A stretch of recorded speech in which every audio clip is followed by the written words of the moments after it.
Okay, quick video. We're going to discuss about how do you present your law answer in exam, especially new syllabus. Law is for 100 marks. Last time many of them have reached out asking, sir, I got 38 in law, I passed everything else. I got 35 in law, passed everything else.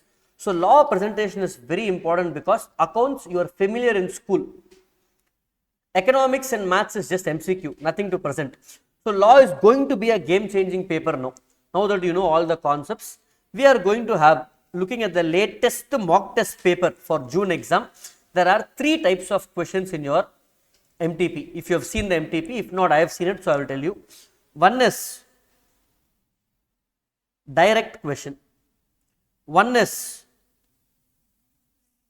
difference question.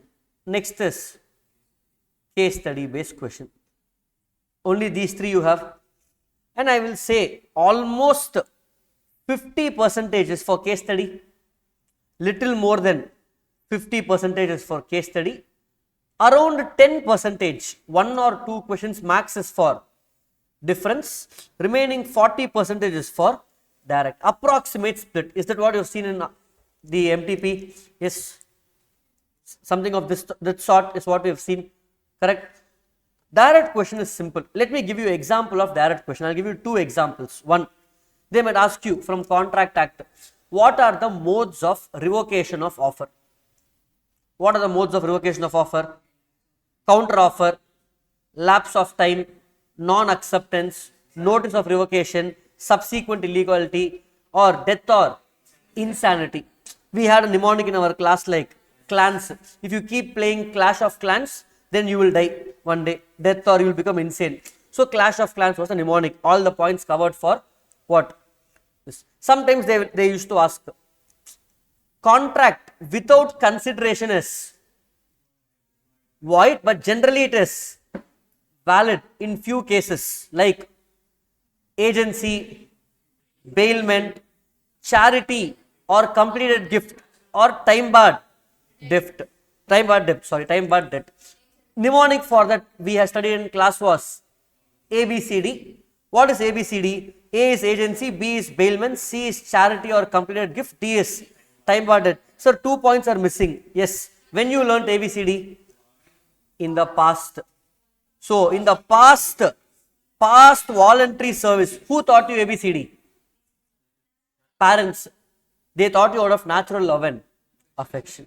So, you learnt ABCD in the past out of natural love and affection, these points. So, straightforward points you will write and then you will write the answer. So, side heading point, side heading point. New syllabus added. What are duties of bailer? 4 points. What are duties of bailee? 5 points, 6 points. Like that you will write 6 points. Are you following, guys? That's it. These are direct questions, easy to score if it comes in exam. This involves a lot of memorization from your side. Side headings, the question ki the answer.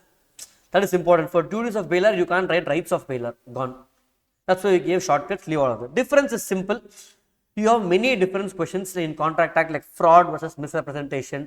Now you have bailment versus pledge. If you put all the dabbas together, around 10 to 15 dabbas will be there.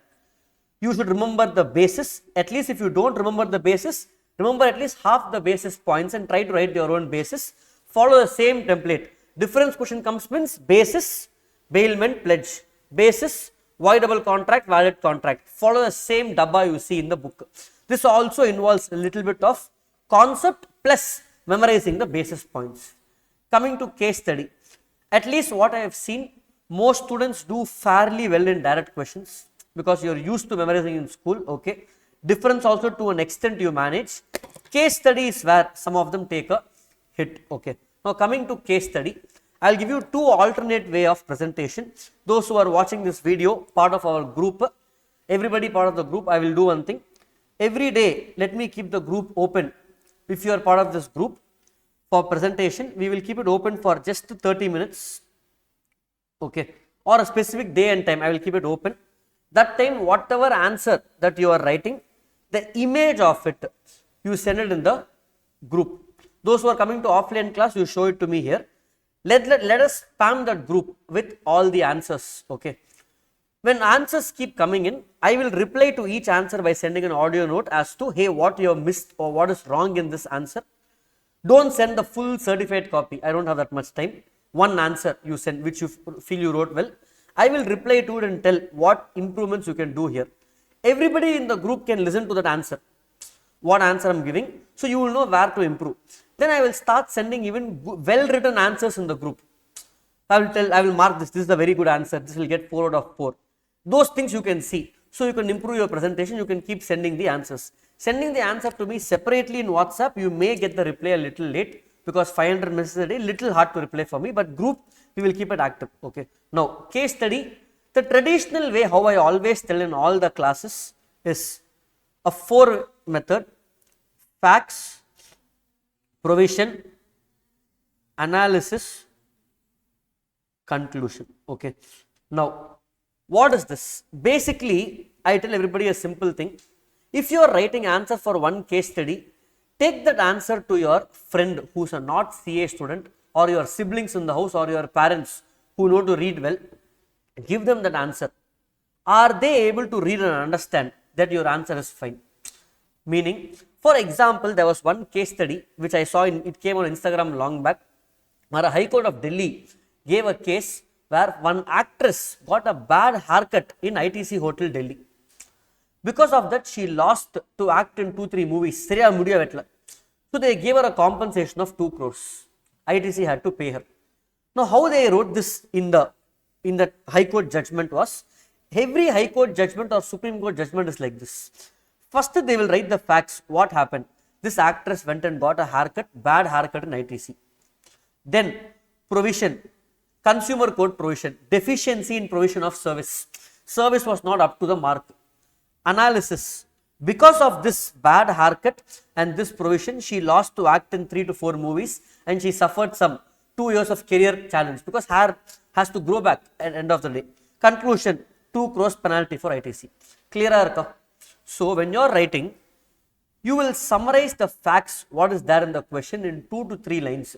Don't write half a page facts, because whatever you write for facts, the marks is 1 mark, 1 mark, half mark.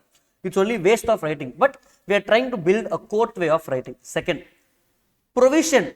First, write what provision is being tested in that. Sometimes it could be one provision. Sometimes they are testing multiple provisions. Write only relevant provision, guys. For example, if they are testing for, let's say, they are testing clans, revocation of offer, they are testing subsequent illegality. Don't write all the points. If my side rating has 10 points under that, write the point which is relevant. Write the relevant provision as per Indian Contract Act or as per this act, whatever. In the provision, don't write facts of the case. Okay. Analysis is a beautiful place. That is where you carry marks. Analysis is basically, facts too. The facts I have written and the provision I have written. Now, if I read together, what is my analysis? For example, facts, I cross the red signal. Provision, if you cross red signal as per Traffic Motor Vehicle Act, you have to pay 100 rupees penalty. Analysis, at 11 p.m. when the traffic signal was there, I crossed the red signal, which is in violation of the above provision. So you have to pay a penalty. Conclusion, penalty 100 rupees. Conclusion is 1 line. Are you getting it? This is the way you write. So analysis will be mix of both and then the conclusion. Some students, what happens is, they don't have the, or they are not used to writing facts. Sir, facts the mark illiye sir. Why should I write? No problem. Don't write the facts. Straight away write the